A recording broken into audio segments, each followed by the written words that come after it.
الله جل شانو څوک دی؟ الله جل شانو دا قانون څه دی؟ دا الله جل شانو دا قدرت څه دی؟ دا علم څه دی؟ دا حکمت څه دی؟ دا تمام سيزونه به ذکر کیږي. دا غي سره به دغه ذکر کیږي چې الله دا هر څه ولې پیدا کړی او د دې نه پس پس کیږي، او آیا الله جل شانو د دې نه پس پس کوي کنه بس په دې ځای به دنیا ختميږي ویس بنه؟ د دې سه ابتدا او سه انتها شته که نشته؟ د الله ابتدا او انتها شته که نشته؟ دا ټول خبرې دا به الله جل شانو ذکر کوي په دې صورت کې. ننم الله جل شانو په هغه د هغه پرانا کې سکه خبره کوي. الله جل شانو د دې نه مخکې ذکر کړو چې دا هر څه الله جل شانو په خدمت کې لګولي او تاسو ظاهري او باطني احسانات د الله جل شانو تاسو د الله خلاف ولي کوي، هغه تاسو ته پته چې الله حق دی، تاسو سره په دې دلیل نشته د الله خلاف. تاسو ته چې کله ویل شي د الله په نازل کرده قانون د هغې تابعدار جوړ شي، نو تاسو د هغه څه ټوق ښکاري، تاسو وایي زموږ ابا او اجدادو چې څه کړي هغه ټیک. الله فرمایي که داسې د شیطان په نقش قدم ځئ نو ستاسو پلاران هم جهنم ته غورځولي، تاسو به هم غورځئ. اصل خبره دا ده چې سړی خپل ځان وسپاري الله ته او د قانون ته. دا هغه قانون دی چې انسان کامیابی ته رسوي، ځکه تمام کارونه د هغې انجام د الله مخې ته به ځي او الله به د تمامو کارونو فیصله کوي. اوس که ته ټیک شوې او ستا خبره چا نه منله، الله فرمایي تی بیا غم مه کوه، بیا زه پوه شه او هغه پوه شه، دا زما د دنیا قانون دی، څو ورځو پورې خلک ساتمه او د هغې نه پسې بیا خطرناک عذاب ته ور مخامخ کوم. نو بیا الله جل شانو وایي که چېرته دا خلک ستا نه تپوس وکړي چې ولې الله جل شانو چې دا دونه خبرې د هغه باره کې وکړي، دا د الله جل شانو په قدرت کې ده. الله وایي او که نه زه ستا نه تپوس کوم چې ځمکه اسمانونه چا پیدا کړي، نو ته به خامخا وایې چې چا پیدا کړي، ځکه بل څوک داسې نشته په کائنات کې چې هغه دا دعوه کوي چې دا هر څه ما پیدا کړي. چېرته داسې څوک هم لیدلي دي چې هغه دعوه کړې ده چې دا هر څه ما پیدا کړي د کائنات ته، او د هغې سره دا دعوه هم کړي چې دا هر څه زما په ملکیت کې دي، زه مالک یم او په دې کې زما قبضه او زما قدرت او زما علم هغه چلیږي. داسې هم چېرته څوک کتلي نه دي کتلي، داسې څوک نشته په کائنات. الله فرمایي داسې ولې نه وایي بیا چې بس تمام تعریفونه الله لره دي، یعنی تمام عبادتونه خالص دي، صرف د هغه دپاره خاص دي، د هغه دپاره موږ د بل چا مخې ته خپل سر نشو ټیټولی. الله فرمایي بیا هم دا خلک نه پوهېږي، اعتراف هم کوي چې دا هر څه د الله دي، او بیا هم الله فرمایي زما نافرماني. الله سوي الم ترى ولئن سألتهم ای پیغمبر که ته دې خلکو نه تپوس وکړې چې من خلق السماوات والارض، ځمکه اسمانونه چا پیدا کړي، لیقولن الله، الله وایي قسم دی چې دوی به خامخا ووایي چې دا الله پیدا کړي، ځکه بله لاره ورسره نشته. نو دا دوه عقیدې دي.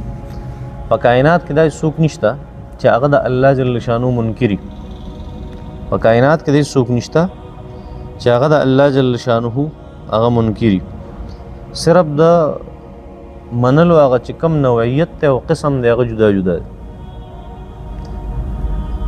زمونږ عقیده دا ده، زمونږ عقیده دا ده چې الله جل شانه یو حقیقي ذات دی، الله جل شانه یو حقیقي ذات دی، ثابت ذات دی، قادر مطلق دی، عالم الغیب دی، نه ابتدا شته نه انتها شته.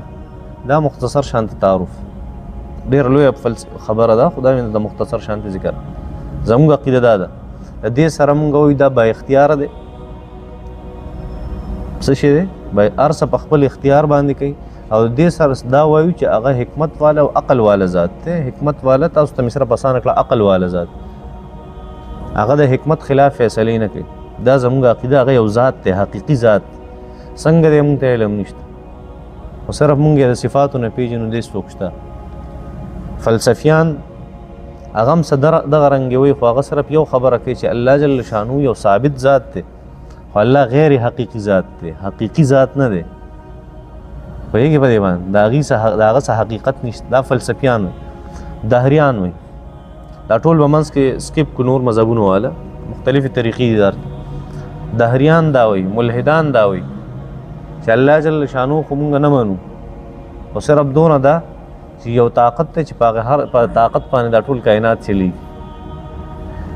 نو د دغې طاقت څوک هم انکار نشي کولی، خو دغې طاقت چې کوم نوعیت دی په هغې نوعیت کې څه شی دی؟ اختلاف دی. څوک وایي زه حقیقي ذات منم، څوک وایي زه حقیقي ذات نه منم، څوک څنګه تفصیل کوي، څوک څنګه تفصیل. او سره خپله عقیده هغه یادول ضروري دی. هغه دا چې الله جل شانو یو حقیقي ذات دی، نه ابتدا شته نه انتها شته، حکیم ذات دی او هغه قادر مطلق دی، هغه عالم الغیب دی. دا یو څو خبرې دا بزان سره دا یاد وسات، بیا به په دې چرته بحث وکړو انشاءالله. خو لیقولن خامخا به دا خلک وایي چې دا هر چا پیدا کړي الله پیدا کړي. نو قل بیا ورته ووایي چې هر څه الله پیدا کړي او دې هغه قادر مطلق دی او هغه عالم الغیب دی او دا هر څه د هغه په قبضه قدرت کې. نو ته وایي الحمدلله، تمام تعریفونه الله لره دي. دا مطلب دی چې دا هغه سره څوک په عبادت کې شریک جوړ نه کړي چېرته. دا هغه چې کوم خصوصیات دي بس د هغه پوری دي، هغه بل چاته نشي حاصلېدی. الله جل شانو چې تا ته څنګه وایي ته به هغه شانتي کې. بل اکثرهم لا یعلمون، خو بیا هم وایي چې اکثر خلک نه پوهېږي، بس الله نه پوهېږي په دې خبرو باندې. او د غیر الله عبادت دی، غیر الله ته سر ټیټي او د هغه نه غواړي، بس دا بېوقوفتوب کوي. لله ما فی السماوات و ما فی الارض. الله جل شانه چې دا هر څه پیدا کړي دي، نو اوس دا خو خلقت شو، شی دا هر څه الله په یوازې پیدا کړي، دا خو د هغې تذکره. اوس وایي چې دا الله پیدا کړي، نو ضروري ده چې دا هر څه به اوس د هغه په ملکیت کې او که وروسته وایي لله ما فی السماوات والارض، خاص ته الله دپاره دي ما هغه څه فی السماوات چې په اسمانونو کې دي والارض او په ځمکه کې، خاص ته چا دپاره یعنی خالص ملکیت ته الله جل شانو دی. ان الله هو الغنی الحمید. الله جل شانو داسې هم نه دی تا ته وایي دا کار داسې کوه یا داسې کوه نو ستا ګنې محتاجه دی. نه، الله جل شانو فرمایي محتاجه ستا هېڅ ته هم زما ضرورت دی، ستا ما ته ضرورت دی، زما تا ته ضرورت نشته. الله ان الله هو الغنی، الله جل شانه الغنی بې پروا. غنی هغه ذات ته وایي چې دا هغه د هر چا نه بغیر ګزاره کېږي، خو د هغه نه بغیر د چا ګزاره نه کېږي. مونږ چې څه ته وایي صمد ذات دی، څه دی؟ صمد دی، بې نیازه دی، غني دی، بې پروا دی. دا پرواګانې هغه د چا نه کوي. الحمید هغه ستایلی شوی داسې بې پروا دی، که ته ستایي او که نه ستایي خو هغه ستایلی شوی دی. که ته صفت کې که نه کې، که ته عبادت کې که عبادت یې نه کې، هغه ستایلی شوی ذات دی. هغه دې څیزونو ته ضرورت نشته دی. ته 1400 پیرې سبحان الله الحمدلله ووایې، ستا فایده کې نه وایې چې تا د قرآن هم وایي چې اړوې نه وې، هېڅ پروا نشته د هغه. ولو ان ما فی الارض من شجرة اقلام والبحر یمده من بعده 7 ابحر ما نفدت کلمات الله. دومره بهترین آیت مبارکه دی. الله جل شانه بارک چا تپوس کو چې دا هر څه ځمکه اسمانونه چا پیدا کړي، خلقت الله جل شانه. دویم سوال د دې مالکم الله دی او کنه لله ما فی السماوات والارض وان الله هو الغنی الحمید. دا دویم ملکیت هم ثابت شو. دریم دا هر څه چې د الله دی، الله فرمایي ځمکه اسمانونه ما جوړ کړي او دې ملکیت زما دی. ذهن کې یو سوال راتلو چې صرف دا د محدودیت سوال راتلو، د څه؟ د محدودیت. د محدودیت دا مطلب دی چې چا به دا وایي چې صرف د ځمکه اسمانونه الله جوړ کړي او صرف د دې ملکیت د هغې دی. نه، الله فرمایي نه، داسې عجایب دي چې ته د هغې نه سره خبر نه یې. دا خو ته صرف چې په څه پوهېدی هغه مې ته وي. داسې عجایب دي په کائنات کې چې هغه ټول د الله جل شانو په قبضه قدرت کې. ځمکه اسمانونه او صرف ستا مخې ته دي. دې ځمکه اسمان خو دونه حیثیت هم نشته، دونه ذره برابر. چېرته وګورئ که نه د دې چې کوم هغه دغه دی که نه، د دې چې یو خیالي تصویر هغه ساینس پیش کوي د دې کائنات، خیالي چې کوم تصویر چې هغه پیش کوي امیجنري ورته وایي، نو چې هغه کم پیش کوي هغې ته وګورئ، په هغې کې نور ته وګورئ، په هغې کې جوپیټر ته وګورئ، په هغې کې مارس ته وګورئ، په هغې کې وینس ته وګورئ، په هغې کې ارت ته وګورئ، ځمکې ته، دنیا ته وګورئ. د خپله دنیا ټول په ټوله والي که نه، دا د سره هېڅ هم پاتې نه شي. بس دومره یو د قطرې برابر یا د یو وریې د دانې برابر په کائنات کې پرته ده. او په دې کې انسانان دي او دعوې کوي الله جل شانو نشته. الله جل شانو څوک؟ دا هر څه په خپله شوي دي. دې کاتو ته چې وګورې که نه، هغه به هم ګوري الله جل شانو د خپل شان مطابق، او محسوسېږي داسې چې هغه به ګویا چې څه کوي، هغه به د خپل شان مطابق په دې خلکو پورې خندا کوي. دا خنداګانې او د قتل دا خو صرف څه شی دي؟ دا زموږ د انسانانو د جسمانیاتو څه شی دی او د مادیاتو دې صفتونه دي. موږ صرف د خپل ذهن مطابق وایو چې په دونه ځای کې او هغه د الله مخې ته داسې دي او په دې کې د انسانان دي او الله ورته پرس که داسې ګوري او دی د هغه ځای نه دعوې کوي چې وتېږي لږي د الله باره کې او د الله خلاف. الله جل شانو د دې باره کې څه وایي؟ ګویا چې الله جل شانو دې ته ګوري او الله جل شانو تعجب کوي خپل شان مطابق خندا کې پدی پوری جدا سي دي زما پیدا کړی دي او زما رزق خوري زما هواګانې دا ټول دا راکاږي او زما انډر دی قبضه قدرت کی او زما خلاف لګي دي عجیب شان انسان د محسوسي الله وی ولو انما فی الارض من شجره اقلام یو خبره توکم ولو انما فی الارض من شجره اقلام تاسو په دې ځمکه کې چې څومره ونی دي تاسو په دې ځمکه کې چې څومره ونی دا ټول ونی دا د دې نه کې چرته قلمونه جوړ شي د یو ونی نه څو قلمونه جوړي پته نه لګي هیڅ پته نه لګي تاسو دې ټول ونو نه قلمونه جوړ شي بیا ستاسو دریاب د ستاسو د مخ دی او دا څه دریاب دا ټول دریابونه دا وسره راجمع د کومک تپاره چې دا قلمونه شي دا ونی او دا دریابونه دا صحیح شي صحیح روشنايي شي صحیح شي بیا هم د الله جل شانه خبر هغه سر ته ونرسي ختم منه شي که چېرته د الله صفت شروع سر ته به ونرسي د الله جل شانه بارک تحقیقات شروع سر ته به ونرسي د الله علم دی هغه به سر ته ونرسي د الله جل شانه قدرت دی هغه به سر ته ونرسي د الله تدبیر دی هغه به سر ته ونرسي د الله حکمتونه دي هغه به سر ته ونرسي دا ولو انما فی الارض من شجره اقلام چېرته په ځمکه کې دا ونې د دې ونو نه څه جوړ شي قلمونه جوړ شي والبحر يمده من بعده 7 ابحر بیا دې سره و دریابونه مو چې ما نفذت کلمات الله الله کلمې به سر ته ونرسي هغه نه ختمي ان الله عزیز حکیم ځکه هغه عزیز او حکیم دی عزیز غالب دی حکیم حکمت وال نو ولو کچرته انما فی الارض هغه چې په ځمکه کې دي من شجره دوننا اقلام قلمون شي والبحر او دریاب يمده هغه دې سره په کومک کې صحیح شي من بعد رست دین 7 ابحر و دریابونه ما نفذت ختم بنشي کلمات الله ذا الله جل شانو کلمات ان الله عزیز حکیم الله جل شانو غالب د حکمت والے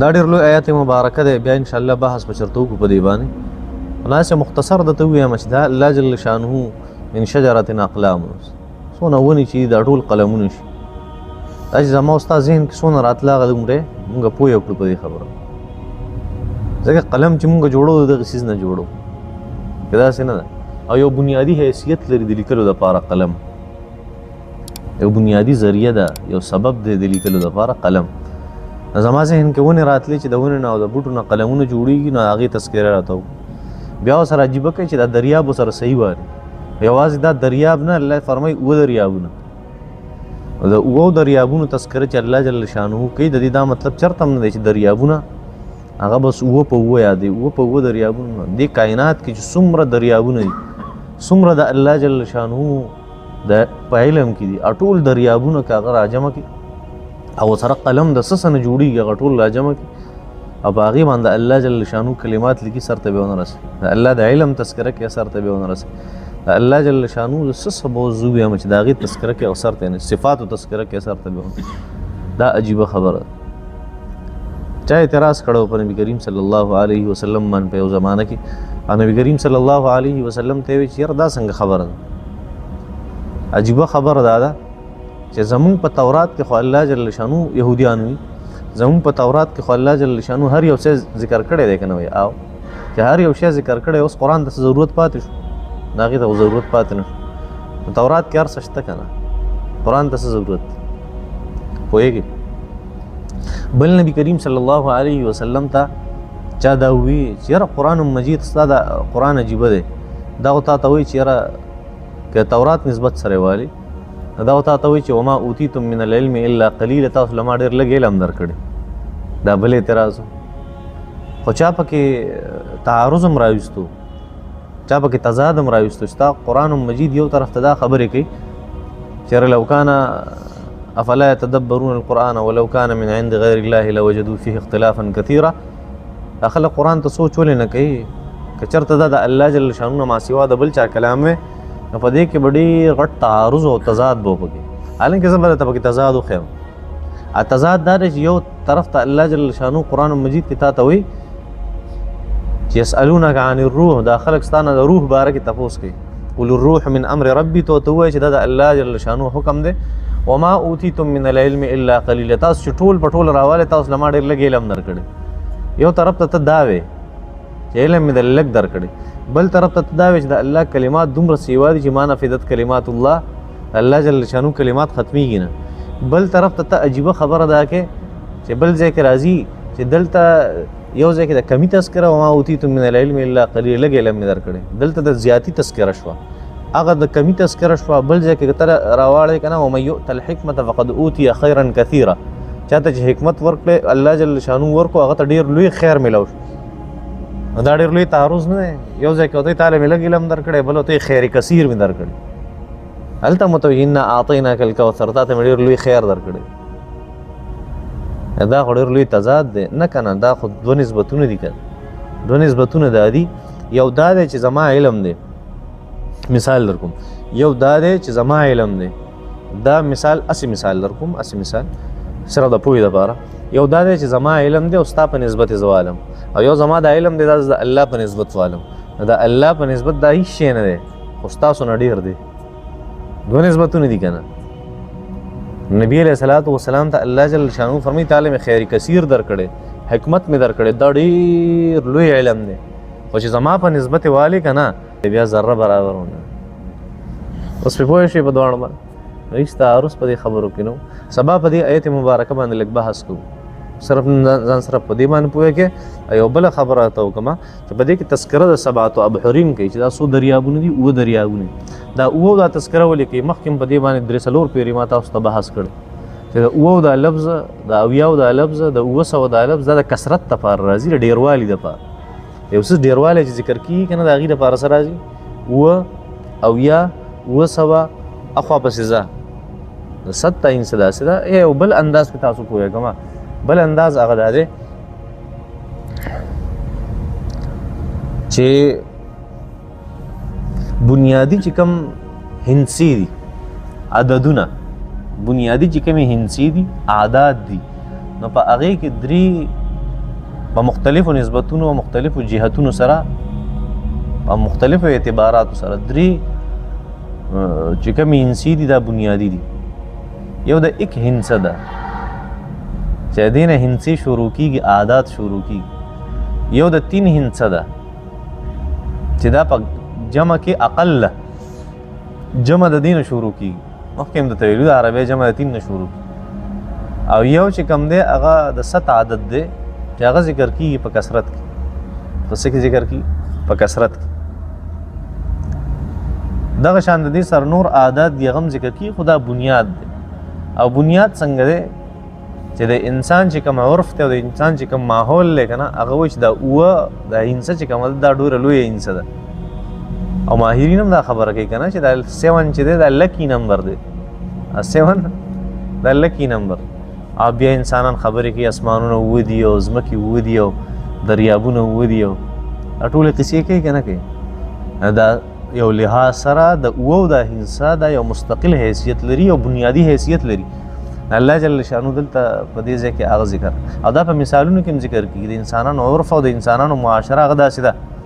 نبی کریم صلی الله علیه وسلم فرمایل که نه وایي چې کوم مؤمن سړی دی په یو کلمه خوراک کوي او کوم چې مؤمن سړی نه هغه په اووه کلمو باندې خوراک کوي. نو اوس اووه کلمې د چا نه وي چې په هغې باندې خوراک کوي. دا هغه مثال دی چې بیانېږي د څه دپاره؟ د قلت دپاره او د کثرت دپاره. الله جل شانو چې دلته دا یادوي چې والبحر یمده من بعد 7 ابحر، دا الله جل شانو هغه میټافوریک انداز دی، هغه د استعارې هغه انداز دی، د مثال هغه انداز دی. ستا عرفي او معاشرتي چې کوم ستا چلیږي بس د هغې مطابق ته پوهېږي. نور دا مطلب نه چې اووه دریابونه صحیح کړي ډېر څه ورسره راجمع دې نه بهر د دې دنیا نه ټول راجمع کړي. خدای لما نفدت کلمات الله، الله صفات په ختم نه کړي، د هغه د قدرت عجایب به اخر ان الله عزیز حکیم. الله جل شانو زورور دی او حکمت والی دی. من سبا بحث کو په دې آیت باندې لږ مشکل. ما خلقکم ولا بعثکم الا كنفس واحده. اوس چې الله جل شانو د هغه درې څیزونه تا ذکر کړه. څو څیزونه؟ درې څیزونه. یو د الله تخلیق ذکر کو چې دا هر څه الله پیدا کړي. یو د الله ملکیت ذکر کو چې دا هر څه دی مالک څوک دی؟ الله دی. دریم دی سره دا ذکر کو چې الله جل شانو حکمت والی دی او څه دی؟ هغه ډېر زورور دی او د هغه د قدرت عجایب هغه نه ختمېږي. چې دا دونه صفتونه د الله جل شانو ذکر کړه، نو اوس ستا دوباره را ژوندي کول یا ستا پیدا کول ستا مړه کول داسې حیثیت لري د الله په مخ. دا کوم خلک چې د الله جل شانو د قوانینو منکر دي، دې سوچ دا دی چې مونږ چې څنګه یو الله به همداسې دا کم خلک چې د الله جل شانه بارک سه اعتراض او اشکال لري دي د غلط فهمي په کم پوینټ کیږي. اولنې بنیاد څه دی؟ بنیاد به دی ک اویس اقبال د ملحدانو مشر او جاوید اختر نومې دی که څه دی هغه د ملحدانو مشر د هغې سوچ دا دی چې د الله زمونږ په شان دی نه الله ستا په شان دی نه مسلمان. دا څه کوي په محتاج او په غیر محتاج کې ډېر فرق په ازلي ابدي سرمدي ذات کې او په هغه ذات چې د هغه ابتدا مي د هغه انتها مي او هغه خوراک هم کوي اسکاک هم کوي اکسیجن هم راکاږي او بیا سبا سهار واشروم ته ځي او دغه هم کوي د دواړو ذواتو کې څه دی ډېر غټ فرق. ته داسې سوچونه کې چېرته چې الله زما په شان دی تا ته هم همیشه اعتراض په دې راځي الله باره کې تا ته اعتراض راغی که نه نو پوه شي چې د الله تا د ځان په شانتي ګڼلی دی چېرته تا چې کله هغه د ځان په شانتي وګڼو تا ته بیا اعتراض راځي تا د ځان په شان ونه ګڼو بیا به تا ته اعتراض نه راځي. بدقسمتي دا ده نو چې کله الله جل شانو د دونه صفاتو مالک ته نو بیا ورته وایي څه ورته وایي هغه بله عقیده ورته ځکه ما خلقکم ولا بعثکم الا کنفس واحده ستاسو پیدایش ستاسو پیدا کول ولا بعثکم او ستاسو واپس را ژوندي کول الا کنفس واحده زما د مخې دا د یو انسان د پیدایش د هغې حیثیت لري. تاسو چې په جمع عالم په جمع دا په جمع ستاسو را ژوندي کول او د یو انسان پیدایش او ژوندي کول دا ماته یو شانتي دی د یو زنده سري پیدا کول او ستاسو د ټولو پیدا کول او واپس راپورته دا ماته یو شان ښکاري. زما په نزد د دې حیثیت نشته ولې هغه کن فیکون ذات نه هغه داسې نه دی هغه چې څنګه وغواړي فورا وایي داسې وشه بس داسې وشي کن فیکون دی. او اوس کن فیکون په عربی کې وایي په سنسکرت کې وایي په اردو کې وایي په انګریزي کې وایي د هغه خو د دې سره زموږ کار نشته په کومه ژبه کې وایي. د ملحدانو لوی اعتراض دا دی چې تاسو وایئ چې الله جل شانو د کائنات چې کن فیکون کن شا فیکون دا شو دی ورته په کومه ژبه کې ویلي نو هر چا ته الله جل شانو په هغې لینګویج کې خبره کوي کوم لینګویج باندې چې هغه پوهېږي پوهېږي په دې باندې کائنات چې په کوم لینګویج پوهېدو هغې ته هغه موږ ته پته نشته کائنات په کوم لینګویج پوهېږي ځکه د هغې زموږ د هدایت او د تربیت سره څه کار نشته. زموږ د هدایت او د تربیت د هغې بنیاد څه شی دی هغه ژبه ده چې کومه باندې موږ پوهېږو بس کوم چې زموږ په دنیا کې چلیږي هغې ژبه کې به الله جل شانو موږ ته خبره دا نه چې الله په کومه ژبه کې ویلي یا په کومه ژبه کې پوهېږي نه دې سره زموږ کار نشته. بس د الله جل شانو ما خلقکم نه دي ستاسو پیدا کول ولا بعثکم نه واپس را ژوندي کول الا کنفس واحده مگر دا د یو زنده سري په شانتي دي. بس ان الله سمیع بصیر. ستاسو د الله باره کې څه وایې یا څه کوئ الله جل شانو دا هر څه ګوري او دا هر څه اوري.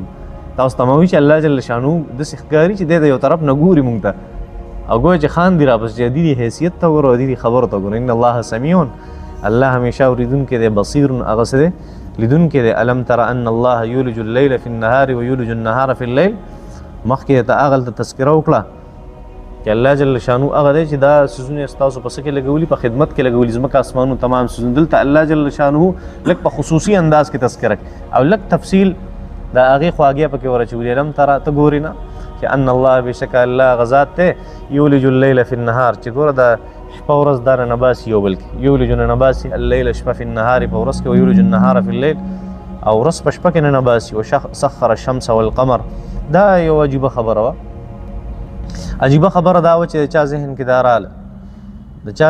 دا راله چې زمونږ دا مرګ چې کم دی او زمونږ دا پیدایش چې کم دی دا خو د زمانې حوادث دي ایو ځای کې وما یهلکنا الا الدهر مونږ چې هلاکیږو دا د زمانې د گردش د وجې نه هلاکیږو او مړه کیږو.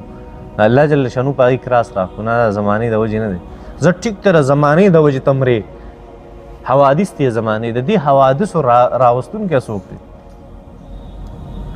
منځ کې یو واسطه راله ته په واسطه باندې هونګې بلا واسطه یو طاقت باندې به ته ودرېږې ځکه چې په یو طاقت ته ونه درېږي کار نه کېږي سر یو پوینټ خو به اخري که نه چې په هغې ته ودرېږي پوهېږې ګوره دا یو فلسفه ده مخکې بار بار مې تذکره کړې ده انفینټ ریګریس وایي دا معنی ده چې یو څیز هغه په تسلسل سره رواني پوهېږې په دې باندې او یو حکم راشي منځ کې او یو څیز وجود ته راشي نو پوه شي چې یو څیز وجود ته راغلی دې په شا باندې یو سبب دی او سبب په ځای ولاړ دی هغه شاته نه دی تللی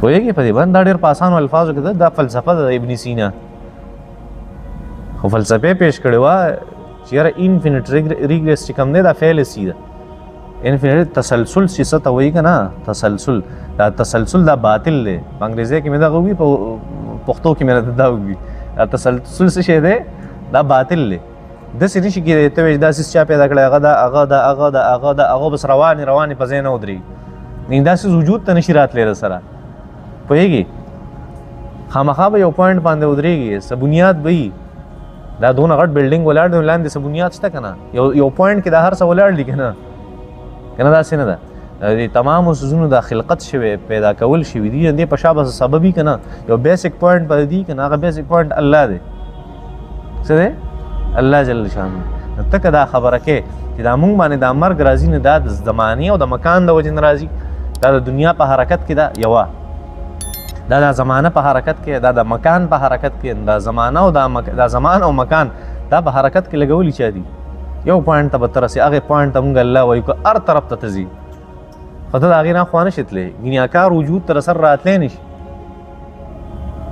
پوهېږي یو پولیس ته چا وي چې ډز وکړه هغه وایي ولې وایي چې صیب وایي پوهېږي په دې باندې او صیب ته بل صیب وایي صیب ته بل صیب وایي صیب ته بل صیب وایي چې دا رواني په ژوند کې به ډز وشي خو چې پته ولګېږي چې خبره اخري په بادشاه باندې ودرېده خبره په قانون باندې ودرېده دا قانون د هغې دپاره بیسک پوینټ دی که نه نو هغه به ډز وکړي چې بیسک پوینټ نشته بیسک کاز نشته هغه به ډز څنګه کوي که پوه نه شوې په دې مسلو باندې دا ډېرې اسانې مسلې دي نو څه وایي الله جل شانو هغه کراسې پرې راښکو چې تاسو دا ونه وایئ چې دا زمانې حوادث دي ولې دا زمانه چا چلولي علم ترى ان الله یولج اللیل فی النهار دا ورځې شپې خو الله اړوي بیا ورته وایي چې وسخر الشمس والقمر او دا شي دا ډېره لویه فلسفه ده خو زه پرېږدي مو ته نه دا ټایم مو ته نه پرېږدي بیا پې بحث وکړو انشاءالله